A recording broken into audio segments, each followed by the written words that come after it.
여러분 안녕하세요. 이번 시간은 온라인 두 번째 냉대 및 한대 지리 여행입니다.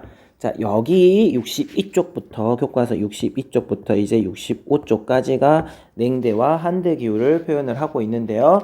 여기까지 마치게 되면 여러분은 시험 범위까지 다 끝나게 되는 것입니다. 자, 이번 시간도 온라인 수업으로 듣는 친구들은요, 집중해서 들어주시기 바랍니다.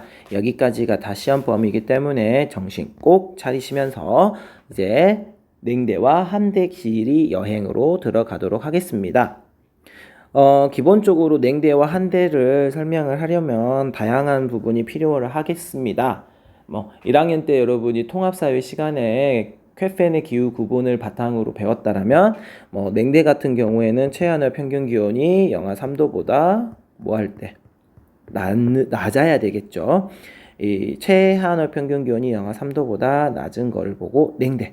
다음에 한대 같은 경우에는 A가 최하늘 가장 추웠다라는 걸 기준으로 삼았다면 한대는 최난월을 기준으로 삼죠. 가장 따뜻해도 몇 도를 넘지 못한다. 10도를 넘지 못했을 때를 한대 기후 이렇게 표현을 합니다. 물론 이제 냉대와 한대도 세분화시키자면 냉대 수분 기후, 냉대 동계 건조 기후, 그다음에 한대 같은 경우는 툰드라 기후와 빙설 기후 이렇게까지 나눠볼 수 있겠지만 여행지에서는 그런 세부적인 내용까지 여러분이 확인할 필요는 없기 때문에 이 지역에서의 전형적인 특징들이 무엇이고 무엇을 바라보면서 여행을 하는 게 좋은지 그 부분을 확인하면 되겠습니다. 자, 우선 본문 내용을 보기 전에 냉대와 한대 기후 지역의 여행의 주제는 타이가는 바로 밑에 나와 있고요. 혹은 위에 시베리아의 타이가라고 보여집니다. 이거예요. 지금 전체적으로 보이는 숲입니다. 숲.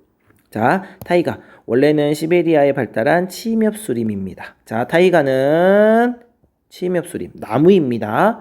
현재는 냉대 기후 지역에 분포하는 침엽수림. 자, 다시 한 번 더 타이가는 나무입니다. 그리고 이 냉대와 한대 기후 지역의 전통 가옥의 구조입니다. 일반적으로 이런 타이가, 침엽수림이 많은 지역에서는 통나무집이 많이 나타나요. 통나무집. 혹시 여러분이 기억이 난다라면 그 겨울왕국 제 첫 번째 1편에 그 사우나, 핀란드 그 사우나를 한번 생각해 보면 될 수도 있는데요. 전형적으로 통나무집입니다. 혹시나 기억이 난다라면. 다음에 영구 동토층이라는 거는요. 영구, 평생 아주 오랜 기간 동안에 얼어있는 땅이 층을 이루고 있다는 겁니다. 얼어있는 땅을 영구 동토층이라고 하고요. 툰드라는요. 여기 밑에 설명이 되어 있습니다.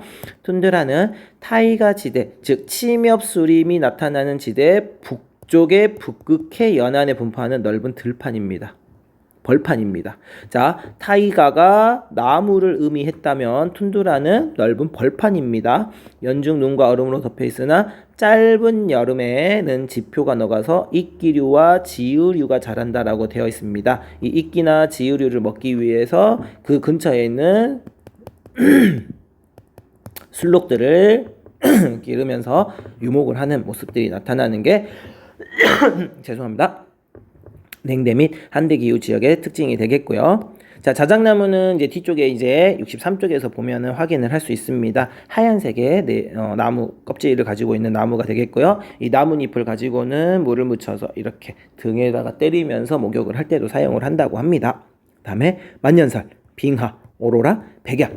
백야 같은 경우는 다들 아시겠지만 밤이지만 밝게 보이는 게 백야입니다. 일반적으로 고위도 지역의 여름철에 나타난다라고 생각하시면 되겠고요. 이 백야와 반대되는 개념으로 극야 현상 같은 경우도 있습니다. 이제 극야는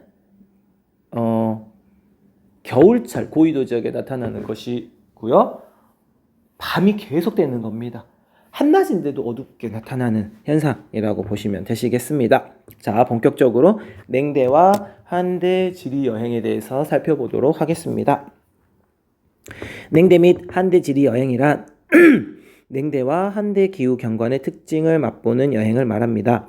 본디 이 지역은 여름이 아주 짧고 겨울이 길어 사람이 살기에 적합한 기후는 아니지만 최근에는 지구온난화 현상과 함께 지역 주민의 생활 환경도 많이 바뀌었습니다.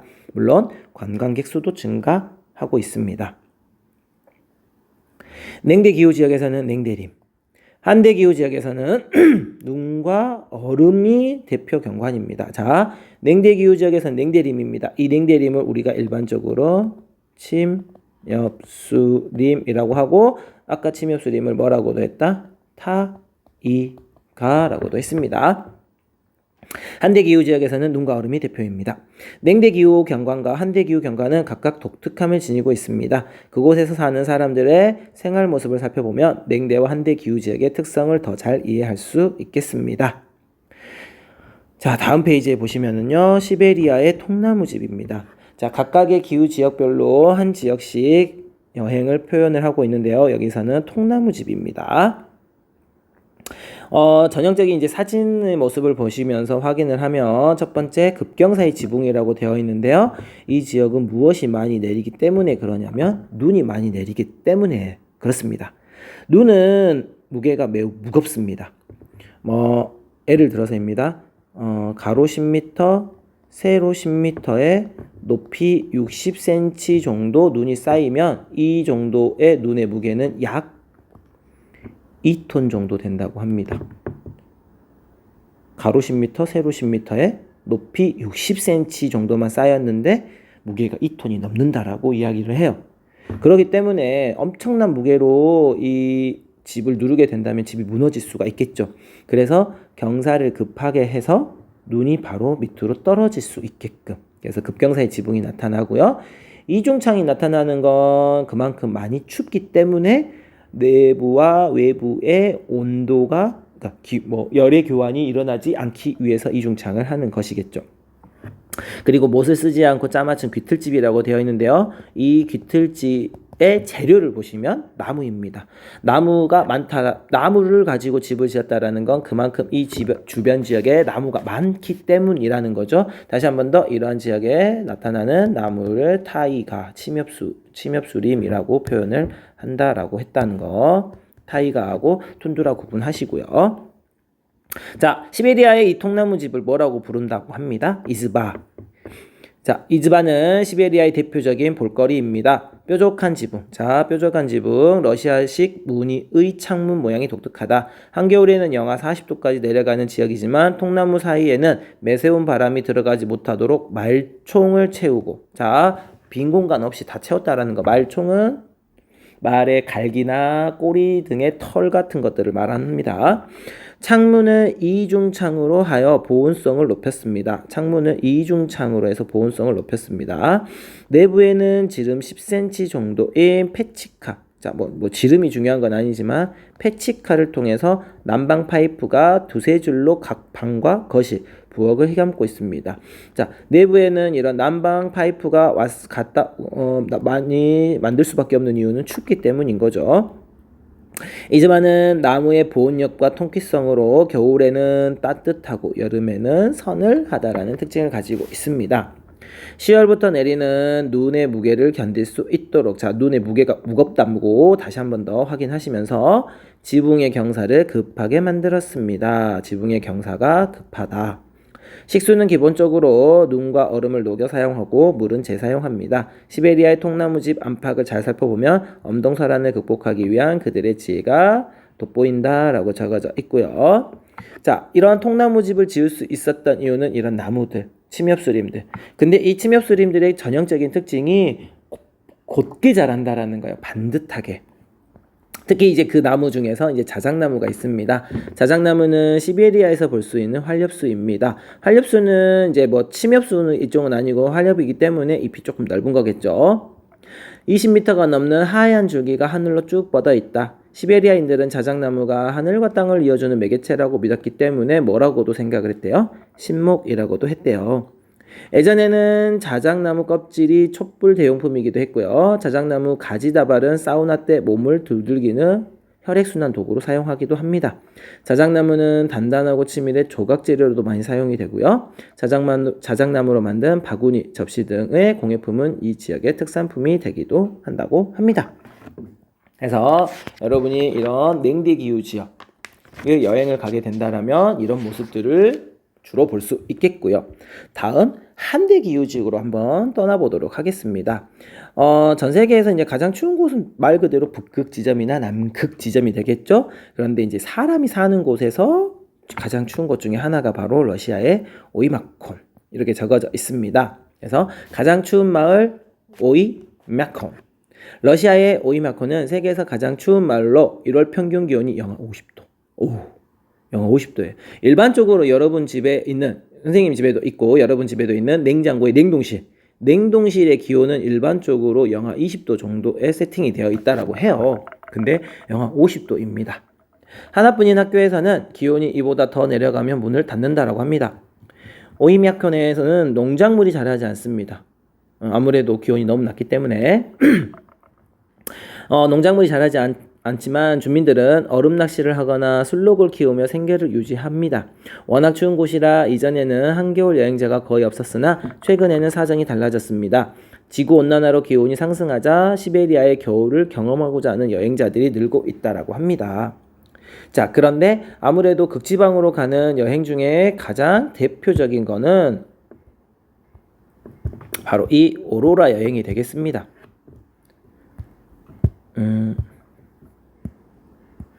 자, 오로라 여행. 잠시만요. 오로라 여행입니다. 자, 오로라에다가 여러분 별표 치면서 오로라 여행은 한대기후.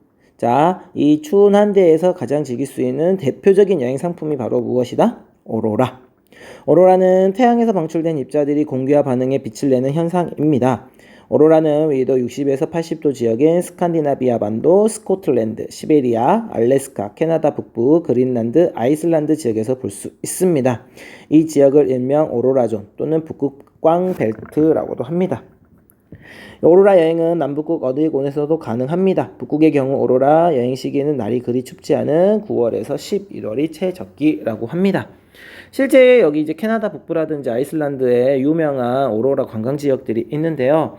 한 이틀이나 3일 정도를 기간으로 잡고 여행을 간다고 합니다.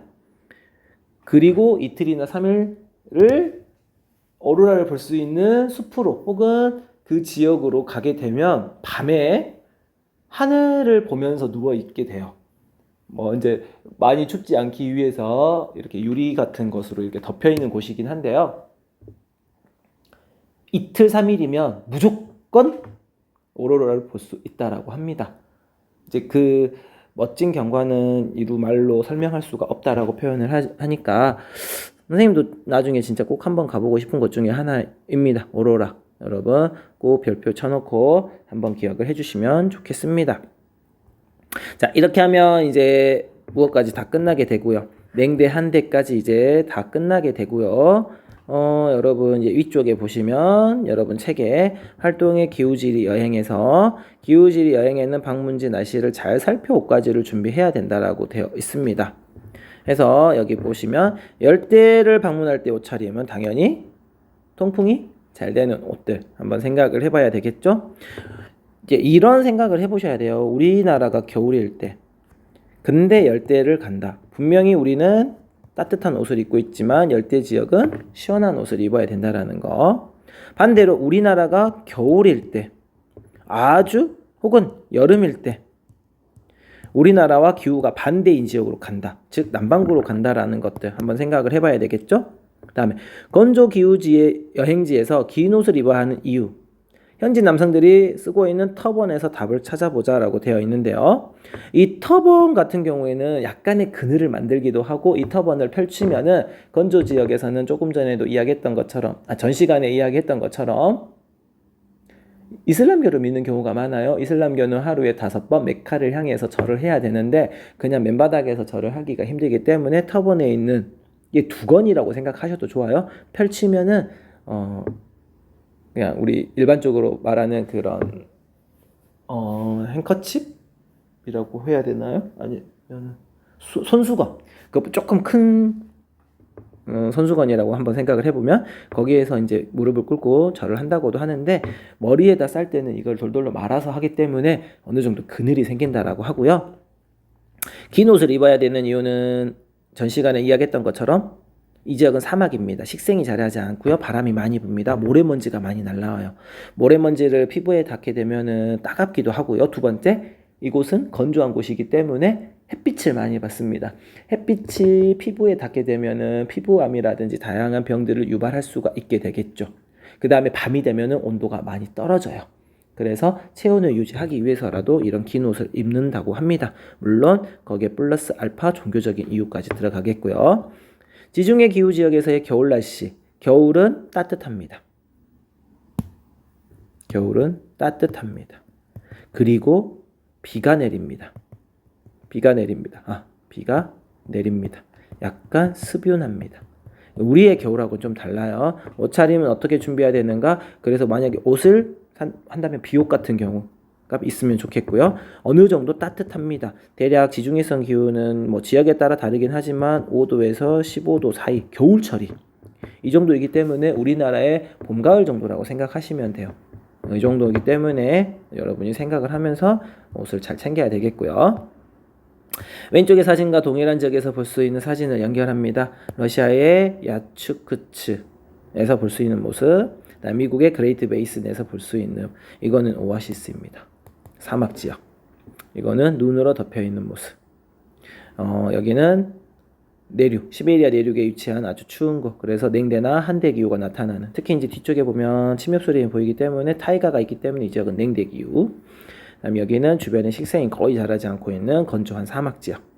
이런 특징들을 여러분이 연결시킬 수 있으시면 되시겠습니다. 자, 여기까지 하시면 여러분이 65쪽까지 끝이 나는 거고요. 여기까지가 2차 지필고사 시험 범위입니다. 온라인 수업으로 진행이 되어서 여러분에게 더 많은 다양한 자료를 혹은 영상을 보여주지 못해서 미안하지만요. 아쉬운 마음이지만 그래도 여러분 잘 들어주시고 15일 이후에 개학이 이루어져 가지고 이제 다시 기말고사 보기 전까지 수업을 할 수 있는 시간적인 여유가 된다면 이 부분 다시 한 번 더 수업 시간에 짚어줄 수 있도록 선생님이 최대한 노력을 하겠습니다. 여기까지 들어주시느라 고생 많으셨습니다. 여러분 다음에 수업 시간에 만나겠습니다. 그럼 안녕.